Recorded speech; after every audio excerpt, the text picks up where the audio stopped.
আপনার ছেলে সন্তান হলে ছেলে সন্তানকে যখন বাইরে নিয়ে যাবেন তখন এই সন্তানকে পায়জামা পাঞ্জাবি পরিয়ে এরপরে নিয়ে যাবেন এবং সন্তানকে ছোটবেলা থেকে শিক্ষা দিবেন ছেলেরা টাকনোর উপরে প্যান্ট লুঙ্গি পায়জামা পরবে এবং মেয়েদেরকে বাহিরে যখন নিয়ে যাবেন 7 বছর বয়স থেকেই হিজাব পরে এরপরে বাহিরে যাবে। ছেলে মেয়েদেরকে 7 বছর বয়স থেকে নামাজের অভ্যাস তৈরি করবেন। ছেলেকে কখনো প্যান্ট শার্ট কিনে দিবেন না, যখন 7 বছর হয়ে যাবে তখন থেকে ইসলামিক শিষ্টাচারগুলো শিক্ষা দেন। আপনি যদি ছোটবেলা থেকে শিক্ষা দেন ডান হাতে খাবে বাম হাতে খাবে না, বাম হাতে শয়তান খায়, আপনার সামনে আপনার সন্তান কিভাবে বাম হাতে খায়? আপনি মা বাবা আপনার সামনে যেন কখনোই বাম হাতে না খায়, আপনার সন্তান যেন কখনোই ডান পা দিয়ে টয়লেটে না যায়।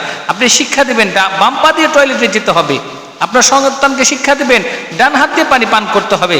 আপনার সন্তানকে আপনি শিক্ষা দেবেন ঘরে এসেই সালাম দিতে হবে। আরে ছোটবেলা থেকেই তো আপনার কাছ থেকে শিখবে, মা বাবার কাছ থেকে শিখবে।